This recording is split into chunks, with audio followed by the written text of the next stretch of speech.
Okay, maybe we can stool aside.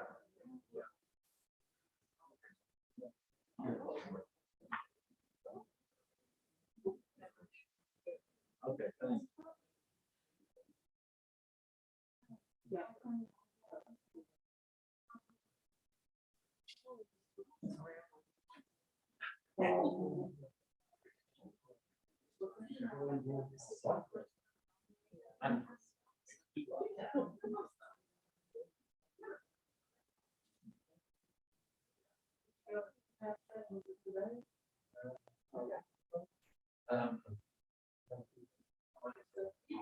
Yes, yes.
Good.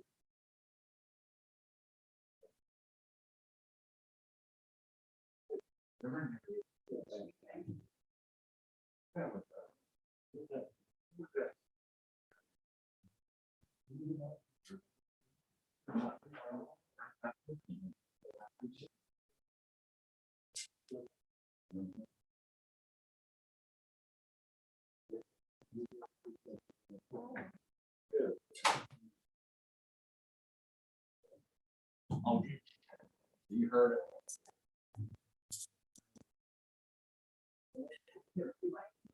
Real.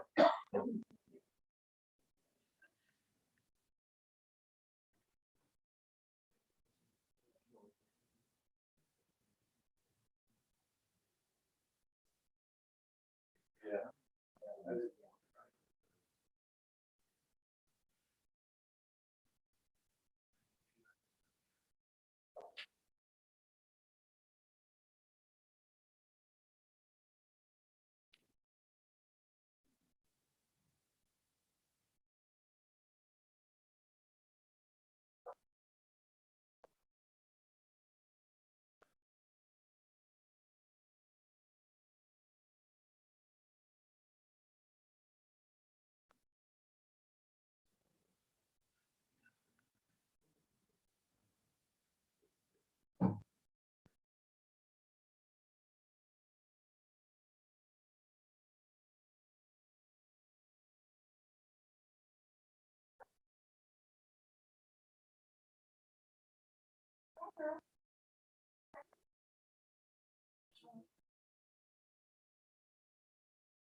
Welcome to the third in a series of 4 celebrating Black History Month.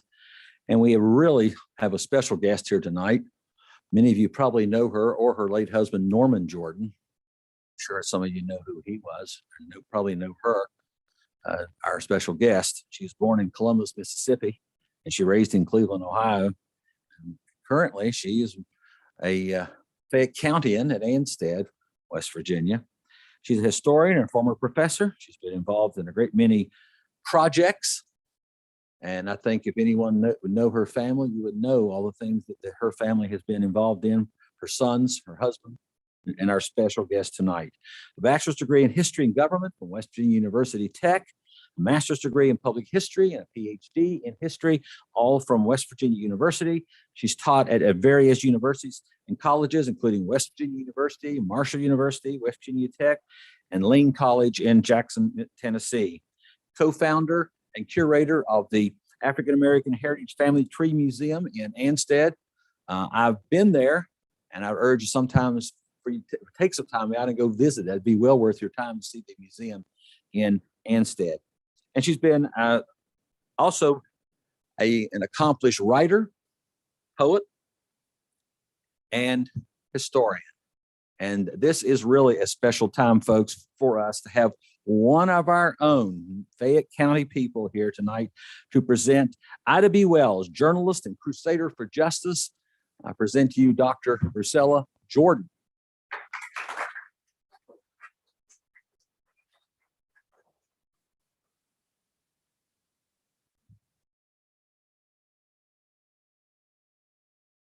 Good evening. It's a pleasure to be here. Pleasure to see all of you this evening. And I want to thank Mayor Wright for inviting me to be a part of this history series. I didn't get to come to the 2 previous ones, but I did live stream them, and they were very, very interesting. Yeah. When I talked to Mayor Wright initially, he expressed an interest in Ida B. Wells. I used to portray Ida B. Wells as a historical character under the auspices of the West Virginia Humanities Council. That was many years ago, about 15 years ago. I am not going to portray Ida B. Wells tonight, but I am going to talk about who she was and the things that she did do. She is a significant African-American personality that's well respected. So I just want to tell you a little bit about her life and who she was. She was born in Holly Springs, Mississippi, July 16th, 1862. Of course, that was during the Civil War, just prior to the Emancipation Proclamation being signed. So she was born into slavery. Both of her parents, Jim Wells and Elizabeth Wells, had spent their entire lives in enslavement on the bowling plantation, which was in Holly Springs. Her father had had a somewhat privileged life as an enslaved person, being the son of the slave master who did acknowledge his paternity. He had some special privileges from time to time. But his wife, Elizabeth, she was under different circumstances. She had been sold to the bowling plantation from another plantation, and she at times had experienced some harsh treatment. But anyway, this was an order of things when Ida was born. 3 years later, there were transitions, of course, because the war ended. The enslaved people were freed from slavery. And so they began their existence as people trying to learn to adjust in a free society. They remained in Holly Springs. Jim, of course, was able as a carpenter, that was his skill, to required a lot of work because this was after the Civil War, a lot of reconstructing what's going on. There was been a lot of, upheaval and things broken and torn down. So it's a great time for a carpenter. He didn't have any trouble supporting his family. Elizabeth had been a cook on the bowling plantation. But by this time, or soon after, they had 8 children, one of which actually died shortly after birth. So she was basically a homemaker, home with the children, seeing that they did the things that children were doing during that time period. Going to school was one of them. There was a school in Holly Springs called Russ College. Even though it was a college, named a college, it did teach grades from elementary on up. So the children that were old enough did attend Russ College. They had a church, an actual church building to go to that became part of their activities. There were political things going on because it was a time when there were amendments made to the Constitution or added to the Constitution that provided certain freedoms for the former enslaved people. 13th Amendment, 14th Amendment, and 15th Amendment, which had abolished slavery legally, had given citizenship rights to native-born Americans, and also had given the right to vote to African-American males. So political activities were very much taken advantage of by the newly freed people at that time. There were actual political clubs like the Loyal League in Holly Springs that gave people instructions of how to participate in political activities. Mississippi itself had a lot of Negroes in it at that time. It was one of the states that had a large slave population, and then once free, they were becoming active in politics, and they actually voted 2 senators, 2 African-American senators to Congress during that time, Hiram Revels and Blanche Kelso Bruce. So that couldn't have happened without their participation in it. This was the order of things in Holly Springs. This was the Reconstruction period, 1865 to 1877. A lot of new activities, a lot to get used to for a person that had been previously enslaved.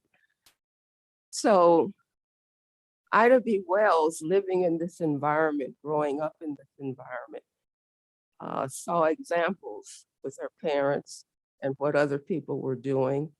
And they, of course, impacted her life. There was a change in about 1878 when a yellow fever epidemic struck the area. Initially, quite a few of the residents left Holly Springs and the general area to avoid being affected by the epidemic. But those who did stay, of them, quite a few people did actually die from yellow fever. And Ida's parents, both of them, died from yellow fever at that time. So you can imagine what a devastating situation that was for 7 children left behind at this particular time without either of their parents. And as I said, Ida was the oldest of the 7. And she would have been about 16 years old at that time. So what to do with these 7 children was without a parent, without either their parents, was a big issue. Her father did leave a little bit of money. That was something that was going to be able to be utilized to help take care of them. He did also belong to a fraternal organization, the Masons. Several of them had volunteered or were volunteering to take different ones of the children and raise them on their own. They would have been splitting them up between different people, and they would not have been kept together, but there would have been people helping to raise them. Ida did not like that idea. She said, my parents would turn over in their graves to know that their children had been separated. So she was determined to try to keep them together. Once it was realized that this was what she wanted to do, people did begin to volunteer to help her out. It was suggested that she take the examination to become a teacher. She had had quite a bit of schooling by this time. She was an avid reader. She had read almost everything that the small library in the area had to offer. She had even read the Bible straight through by the time she was a teenager. And so she tried taking the examination, and she did pass it. So she was able to get a job teaching at a little country school just outside of Holly Springs.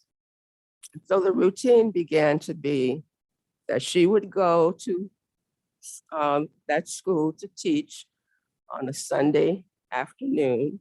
She would stay all week and come back to Holly Springs on the weekend, Friday afternoon after classes were over with. And then she would help out as much as she could on the weekends with cooking, cleaning, washing, whatever had to be done to help the relatives that were helping her take care of the children. That's how things went probably for about the next 2 or 3 years. And it worked fairly well, but then a better scenario was suggested. She had an aunt in Memphis, Tennessee. Memphis was about 50 miles from Holly Springs. And she suggested that Ida and 2 of the sisters come to stay with her in Memphis. And the other children would continue to stay in Holly Springs with other relatives. And so that's what they did. But up until that time, it was basically Ida and her relatives that were raising the children. Memphis was a big change for Ida B. Wells and her sisters. It was a big city, had a lot more to offer. She was able to get another teaching job, but she was able to also take classes at night school and improve on her teaching skills. She was able to interact more socially with other people. It was a time when she could think about herself, things that she wanted to do with her life. Because up to this point, she basically had just been teaching to help take care of her siblings and also doing what she could to, help raise them. She didn't have much time prior to this to think about things that she wanted to do.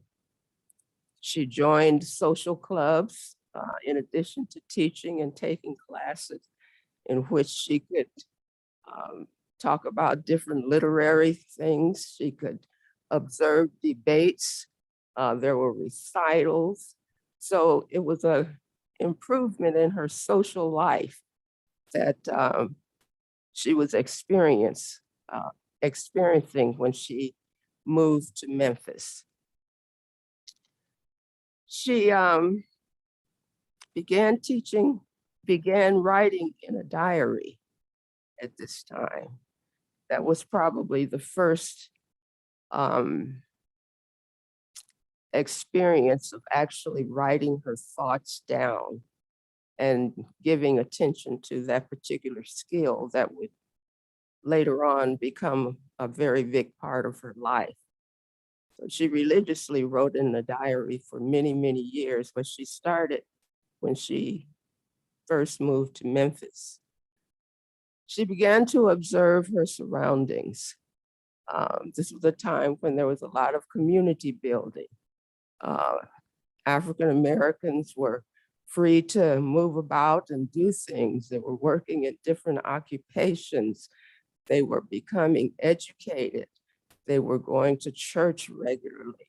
And so the community was actually beginning to grow and thrive. And she was observing and writing down things that she saw, things that she agreed with and things she disagreed with.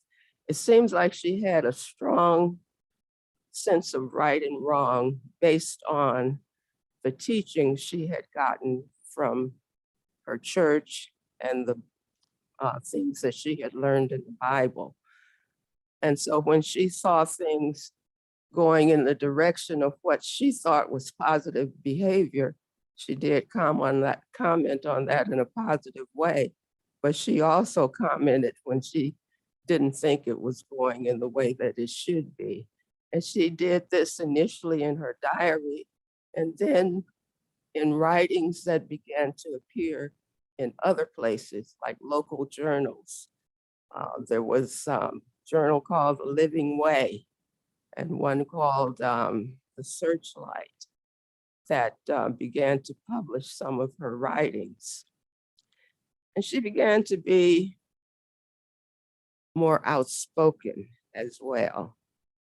She wasn't afraid to express herself. When she saw things that were signs of injustice, she did not ignore them. She spoke out against them. And one of the things that happened during this time when she first got to Memphis is a good example of how she became more outspoken. She happened to be riding the train to work, from work this particular day. She had purchased a first-class ticket that would allow her to sit in the first-class section of the train. Well, that was not common at that time. Negroes were expected to sit in what they call the smoker. And also it was a place for the Negroes as well as a place for people who smoked cigars and cigarettes to smoke on the plane. So she was asked to move from the first class section. Well, she refused. She thought that she had purchased a first class ticket and she had the right to sit where she was. Well, the conductor, when he saw that she was not going to voluntarily move, began to try to physically move her himself. She sort of braced herself against the floor and the seat in front of her, refused to move. Eventually, there was somewhat of a tussle.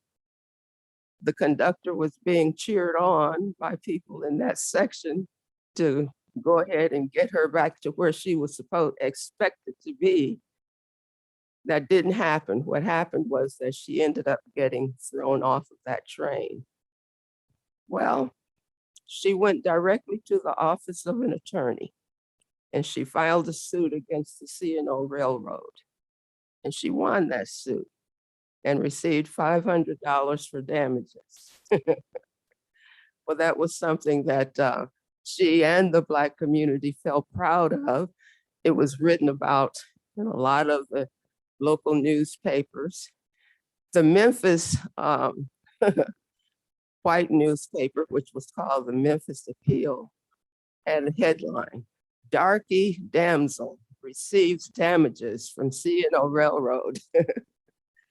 So that was a good example of how she was beginning to speak out against injustice and stand up for what she thought was right. It was a short-lived victory, though, because the C&O appealed the case to the state Supreme Court and the decision was overturned, but she did have that initial satisfaction. So all along here now, her writing is improving. She's becoming well-known. People are getting the impression that she is a good writer and that she speaks the truth about what she is writing. So she's gaining a good reputation as a journalist.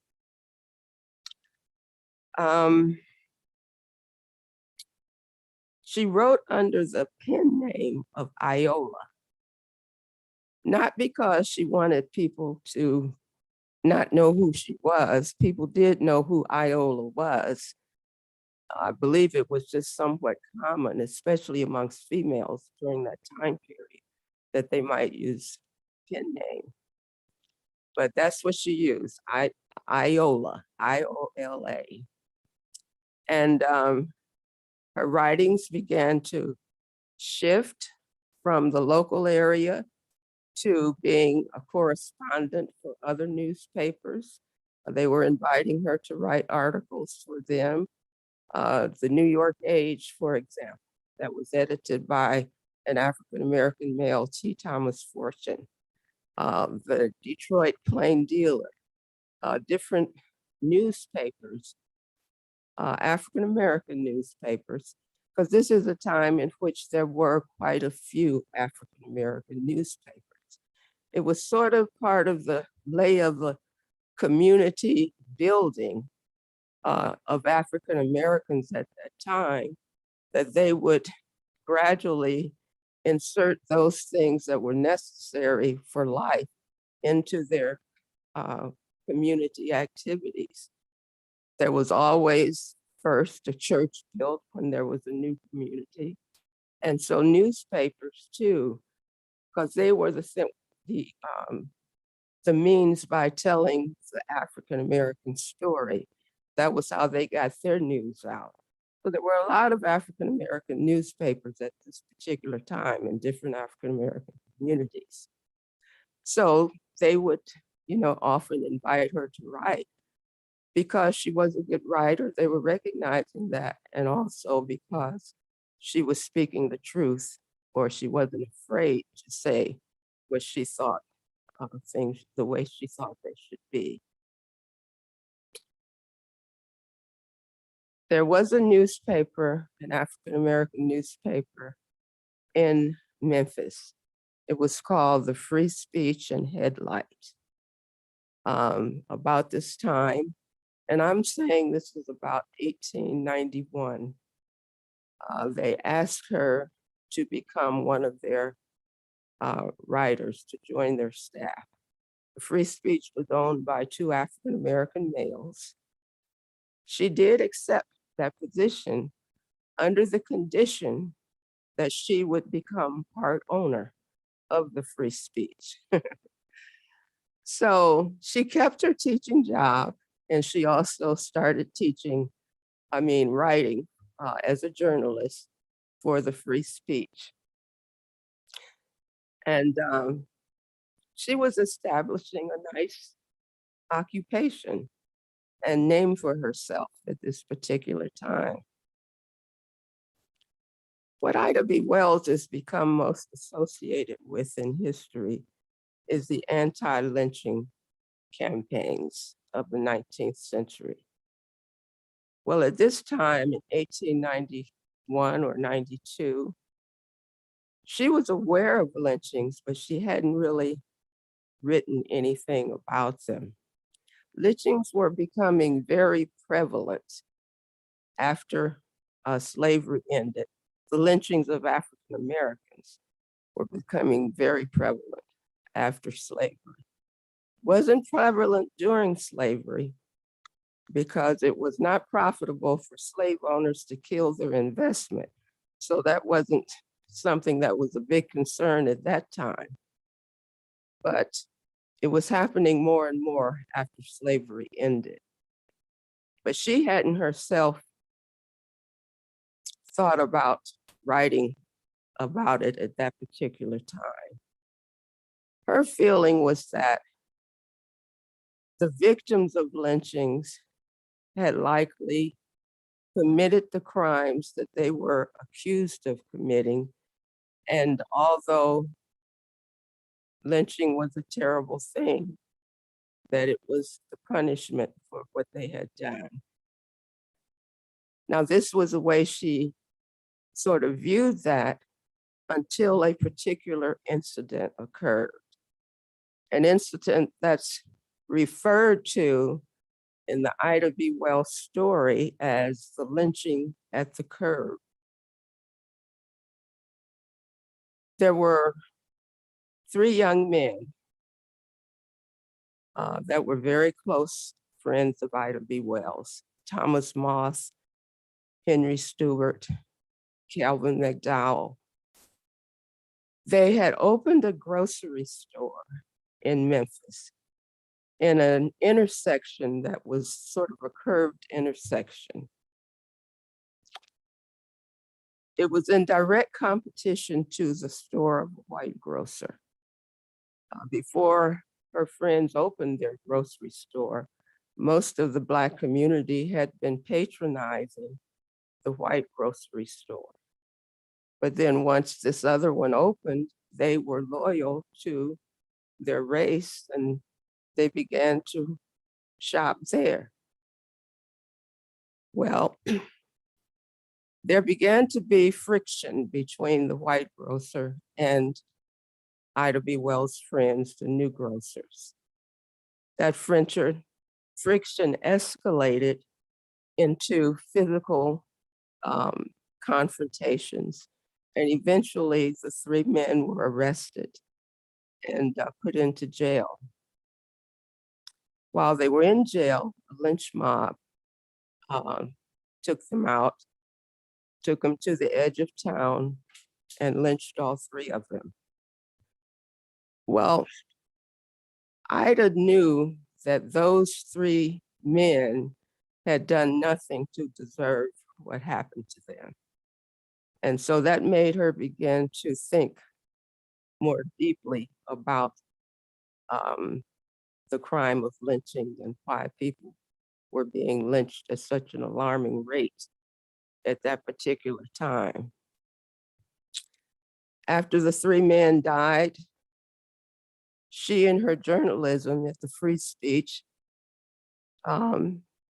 encouraged the Black residents to retaliate by boycotting the white businesses, the transit system, to show their displeasure. And they did do that.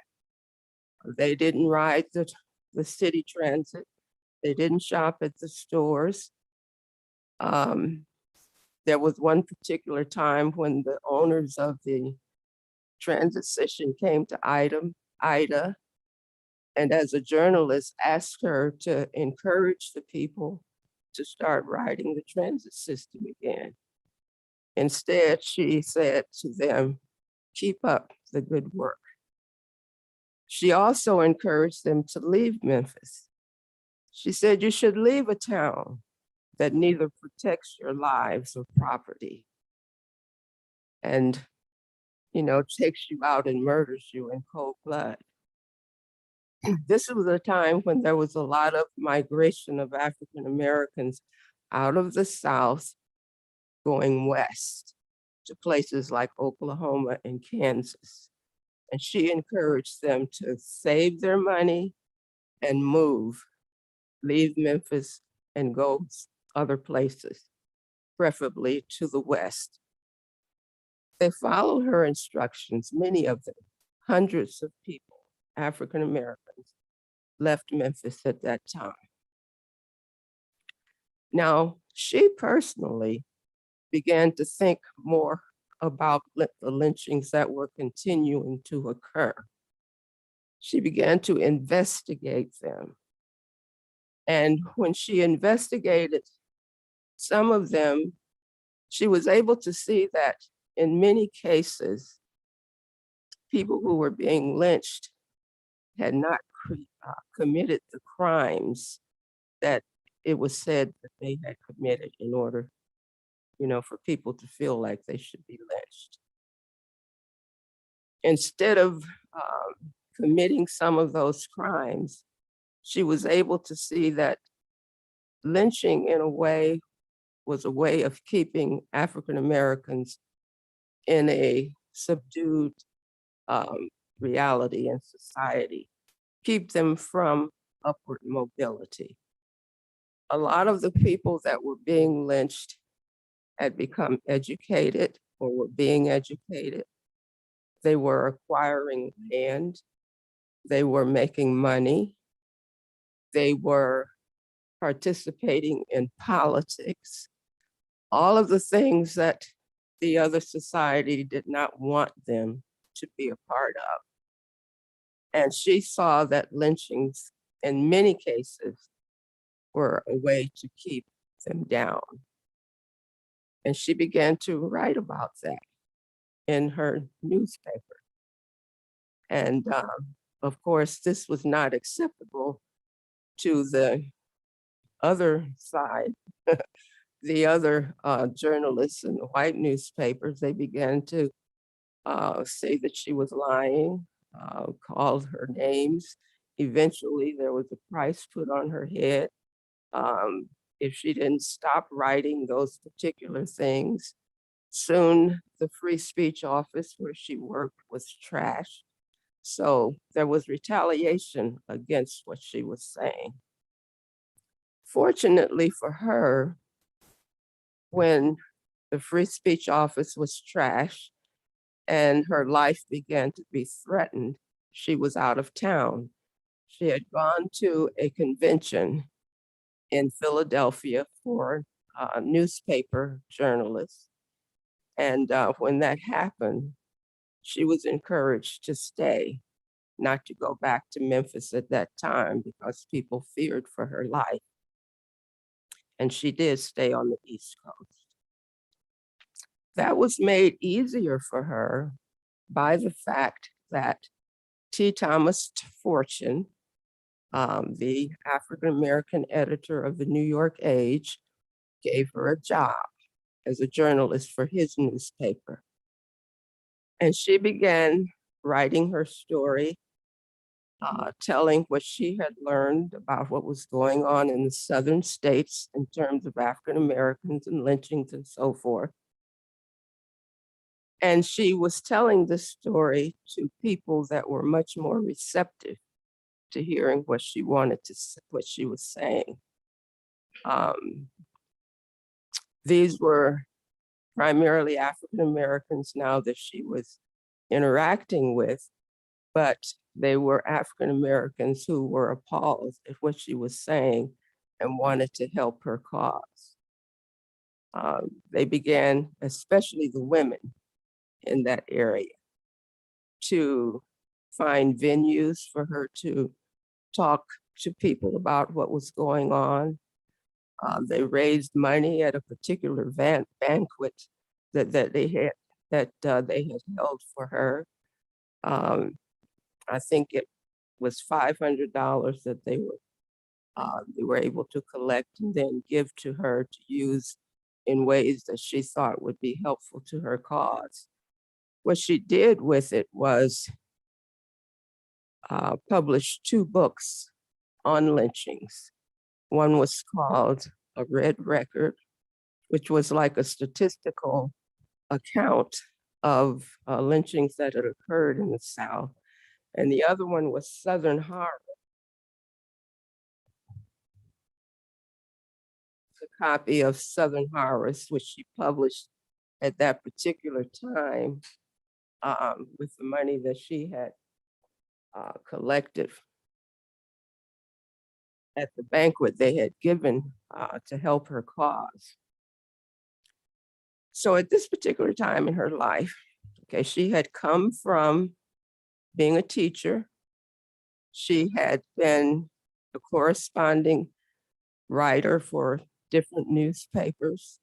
She had become part owner of her own newspaper. She was writing significantly and was well respected for her writing. Now she was asked to speak to large numbers of people about what was going on, and this was new to her. It was frightening at first to stand up and actually give a speech but she soon adjusted to it, and she began to be asked to speak. Well, she became a well sought after speaker during this time period. A lot of the work that was going on to promote her cause through the women on the East Coast was pretty significant in terms of historical things. The white women were already organizing in different ways, the feminist movements trying to get the right to vote for women, the temperance movement. There were many avenues for club work for white women. But this was a new thing for African American women, especially now that they could do things more freely after emancipation. And they began to also focus on their communities and see what things, the type of uplift work that needed to be addressed. And so what was going on with Ida B. movement and Ida B. Wells and the movement at this time was somewhat of an impetus, I think, for the strong movement of club women that eventually did develop and become very much a part of the late 19th and early 20th centuries, where they were addressing many things. So as she visited some of these different venues that the women had set up for her to speak to people from, she came in contact with a person who was very helpful to her cause. This woman's name was Katherine Empty. She was a white woman who lived in London, England, but she happened to have been in Philadelphia at the time. And she heard what Ida B. Wells was saying about lynchings in America. When she went back to London some days later, she spoke with her colleagues. She was the editor, actually, of a journal called Anti-Caste. Anti-Caste was a journal that addressed racism and discrimination of people worldwide. They were very much concerned about imperialism and the colonization of India, for example, by the British people. They were concerned about the discrimination of the Aborigines in Australia, of other people of color in places like Central and South America. So these are articles and the way that different people had of expressing their feelings about it that would appear in her journal, Anti-Caste. So she wanted to know more about these lynchings in America. She had heard something about lynchings before, but not to the extent and the description of which Ida B. Wells was describing them. And, you know, by this time, lynchings were not just hanging somebody by a rope. They did get hung, but they also often were mutilated, shot, disfigured in a lot of ways, tortured.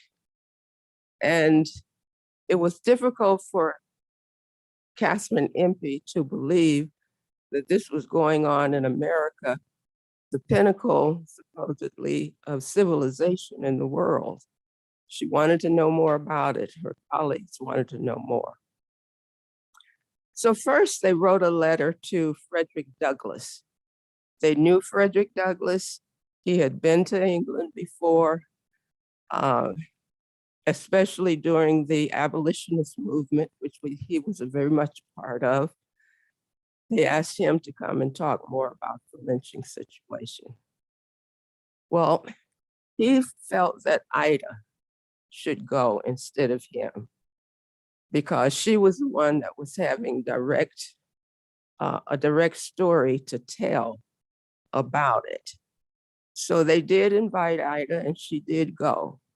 She went to London in 1893. They set up a lecture tour throughout England and Scotland. She went to many venues telling the story of what was happening with lynchings in America.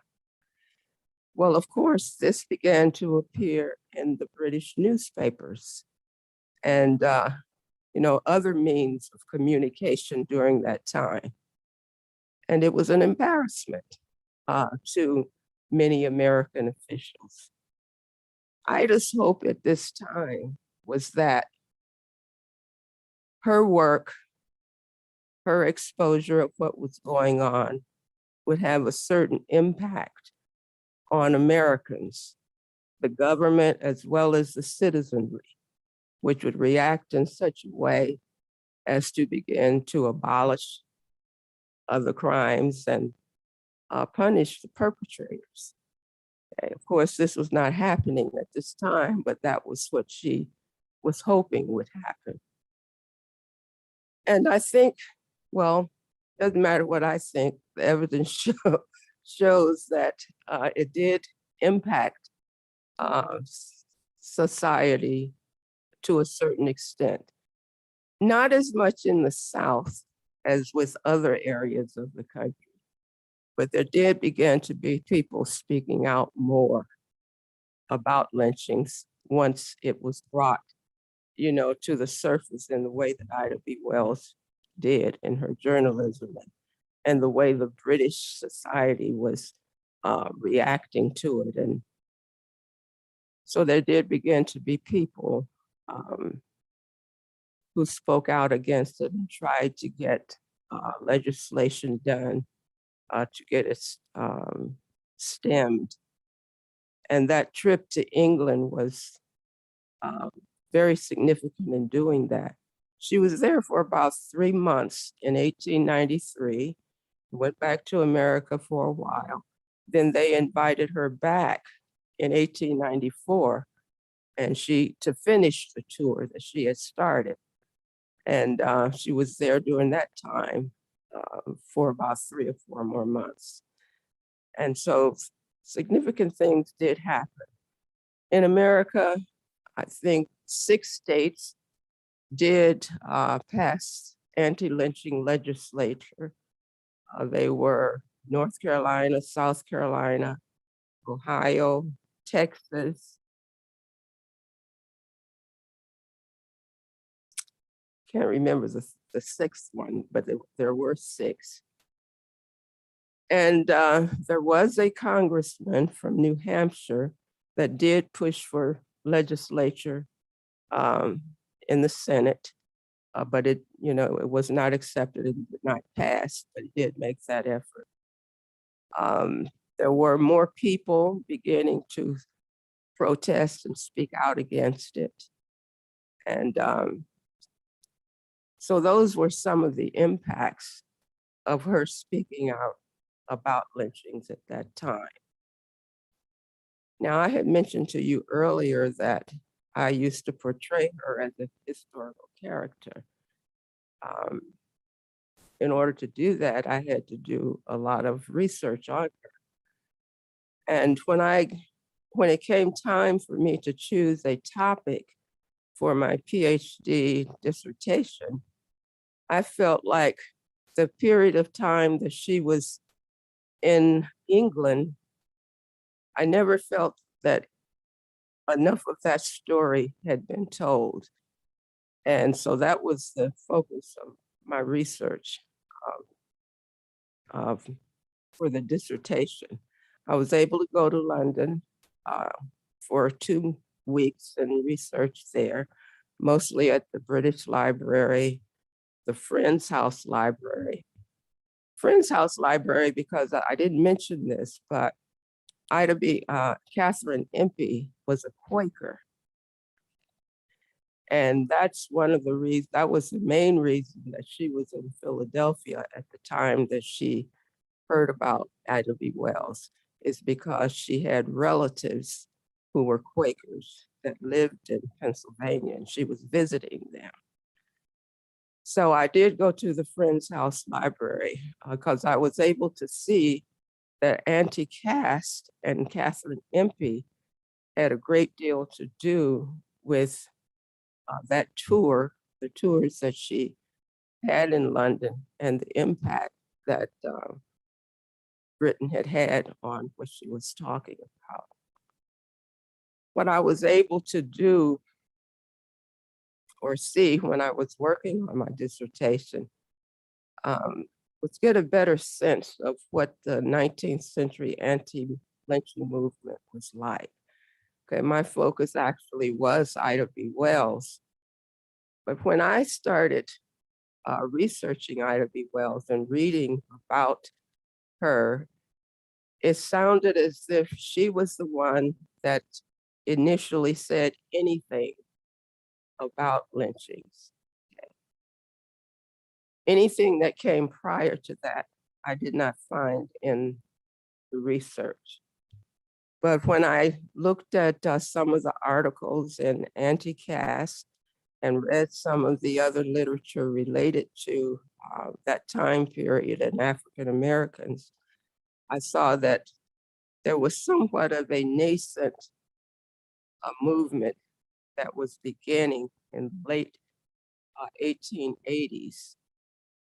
T. Thomas Fortune had written a few articles in the New York Age. There was a white attorney, Albion Turchi, who wrote for the Chicago Inner Ocean, that had written a couple of articles against lynchings. Frederick Douglass had also written and said some things that were anti-lynching, but none of them had kept up the pace and stuck with that topic like Ida B. Wells had. It became a crusade for her that she did not let up on. And so I was able to see that the anti-lynching movement of the 19th century began to happen in the late 1800s. But Ida B. Wells served as a catalyst for that movement. She was the one that stepped it up and moved it to the point to where people did begin to respond to it. She was the one that figured out why people were being lynched to the extent that they were, that they didn't always commit the crimes that they were accused of committing. So that was basically some of the impact that she had. Am I running out of time? Okay. Does anyone have any questions?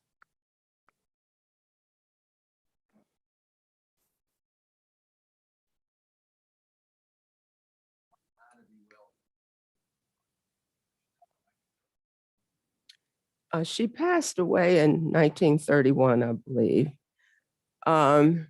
Okay, when she left, the question was, what did she do in her later life? When she left London the second time, 1894, she didn't go back to New York, she went to Chicago.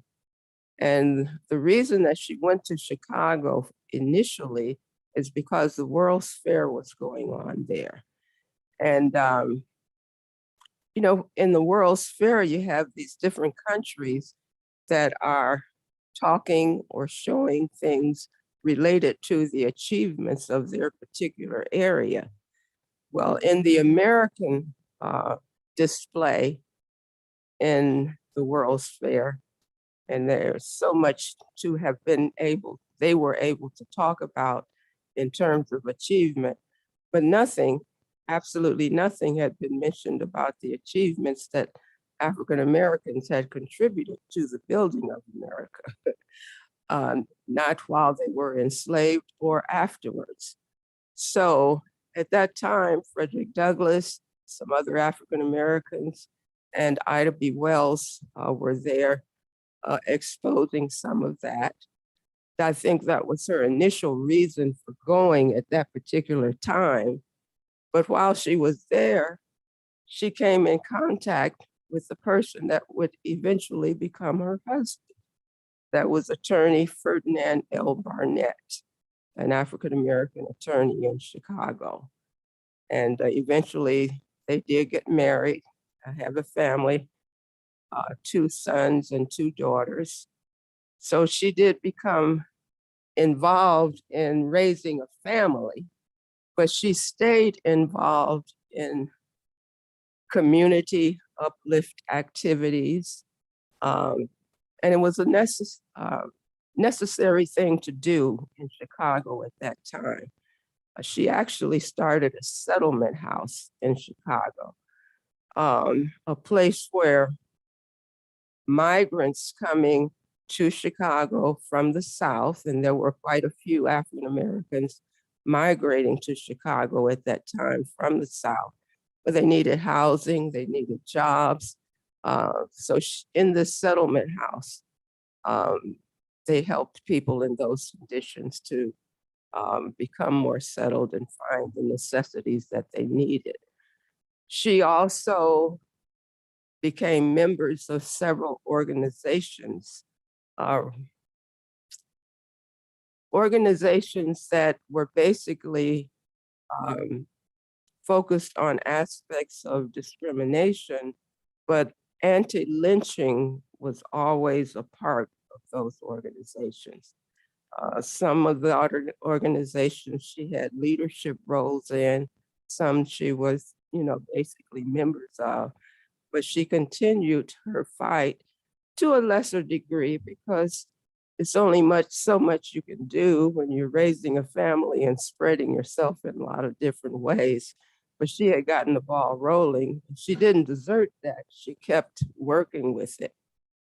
She was a founding member of the NAACP. Okay. So those types of things she remained involved in as she aged, and she did pass away in 1931, basically from an illness, physical illness. Yeah. Any other questions?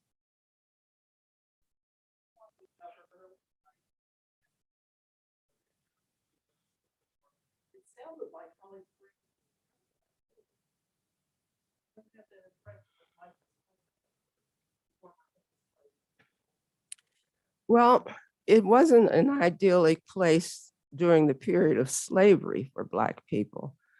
But, after slaves were freed and they were trying to establish new lives for themselves, create livelihoods for themselves. It wasn't just Holly Springs, different areas where people were beginning to build new existence for themselves. The Freedmen's Bureau was very much of a help to African Americans in helping them to establish their communities and find jobs and help with that. But it wasn't just Holly Springs. As I said before, usually when people came together to start a community, they would for sure almost always have a church that people could attend. There was a reason for that. During slavery,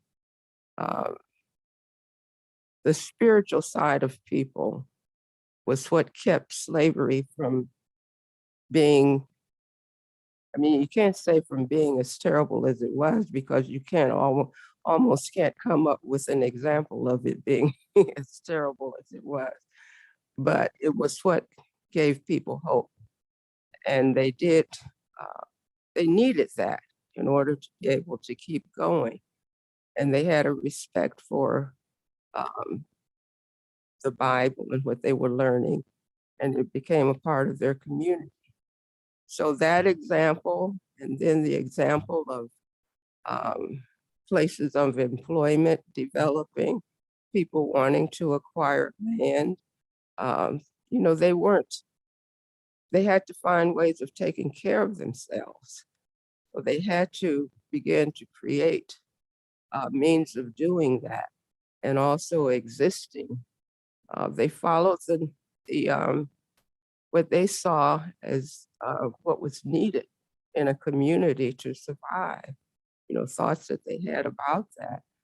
Holly Springs was a good example of that, but there were other examples of it. Yeah.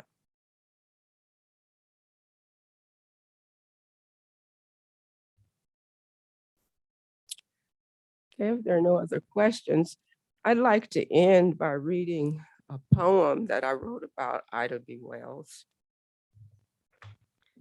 This is a book that I published called Flashback, Poetry and Commentary. I often tell people I don't really consider myself a poet. I know what a poet is, but my husband was one. I don't compare, but I do write poetry.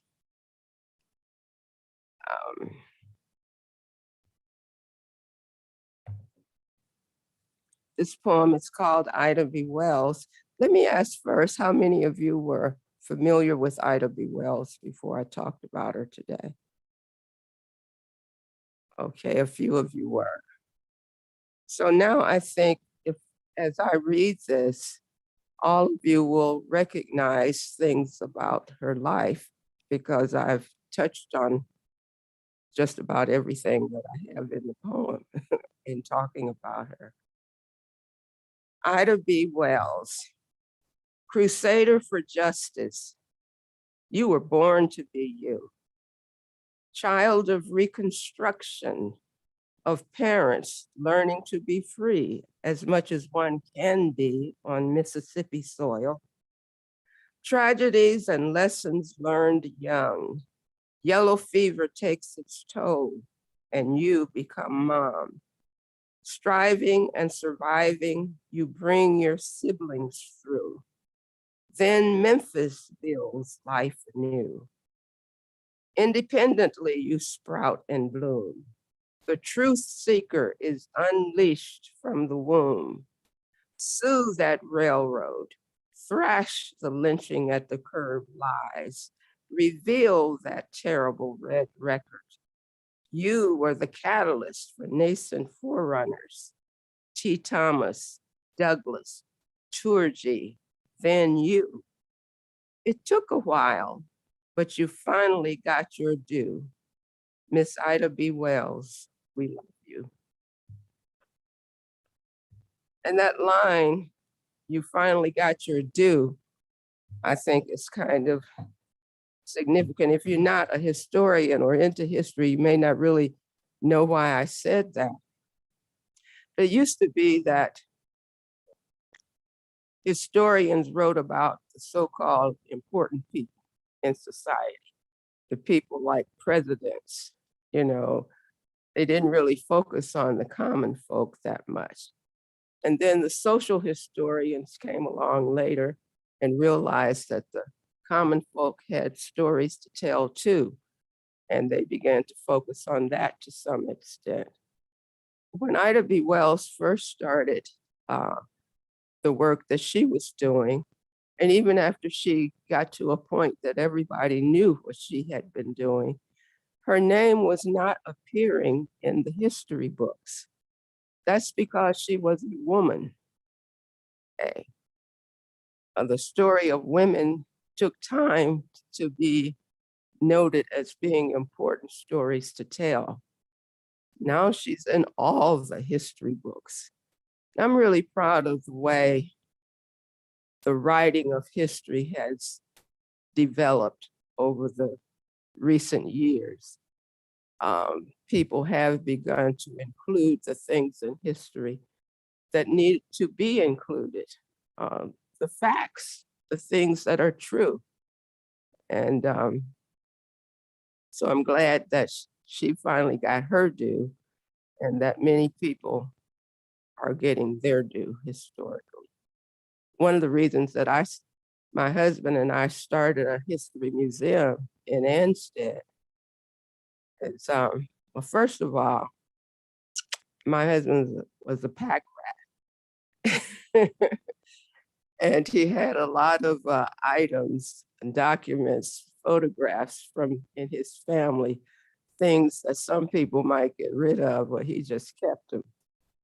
But also at the time, I was working on my master's degree. And I wanted to get it in African-American history related to West Virginia, the focus, because we were thinking of doing this museum. And I could hardly find much in the history books about African-Americans in West Virginia. There were books that might have had 300 or 400 pages and a half page devoted to African-American history. It's not like that now. Things are better. And I think that's a good thing. I'm glad I spent the evening with you all. Thank you.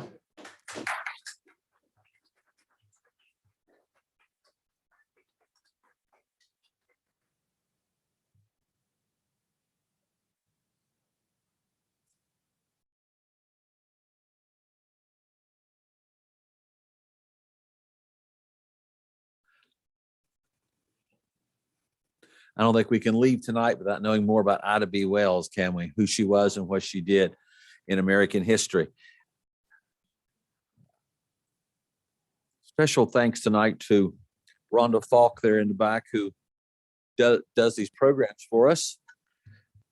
And this is Sherry Kaufman back here doing the technical things to live stream it to those people out there who can't show up in person. We have this was sponsored by the city of Oak Hill. As I said, every single meeting I mentioned that the city council voted 7-0 to approve the lecture series and 7-0 to fund the lecture series. And we have some of those council people with us tonight. We have Charles Smallwood back there, who was one of the supporters. Krista Hodges back there, who also another supporter of the whole program. And our friend over here in the corner, Benitez Jackson, another one of our council people who has been a supporter as well. And also we have a member of the city council of Fayetteville, Gabe Pena, right over here, who's been coming over to listen to some of these as well. So we have some of the Fayetteville people have been over listening as with the rest of us. And a special thanks to the Reverend Dr. Kenneth Krimmel right here, pastor of the Oak Hill United Methodist Church, who has been promoting these lecture series through his church and talking to his congregation about it. And I thank you, Dr. Krimmel, for your support and promoting it through your church. Now, our last speaker will be next Saturday. I hope you all show up for that one as well, to hear the Reverend Matthew Watts, a native of Fayette County. I think he's from over Mount Hope way, and he's an extremely active person in the Kanawha Valley in virtually every aspect of social justice. You'll see Reverend Watts somewhere connected to any kind of a program such as that throughout the valley, the Kanawha Valley and the state. So I urge you next week to show up to listen to our concluding speaker, Reverend Watts. I've heard him speak on several occasions. Maybe some of you have as well. And he's a man who has something to say. And I think we'll walk out of here next week learning something from him as well.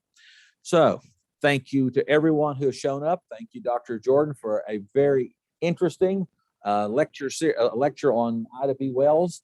And I think you've made an extremely important point that you can look at these history books, 600-700 pages long, some years in past, and the contribution of our Black citizens within the American experience are down to half a page. As I mentioned in City Council one night, I said, here's a history of Fayette County done in 1926, 778 pages.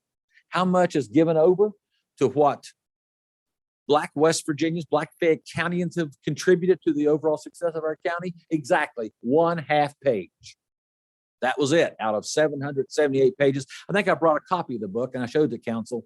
Here's the book, folks, 778 pages. But this is all we got. This is it, nothing else.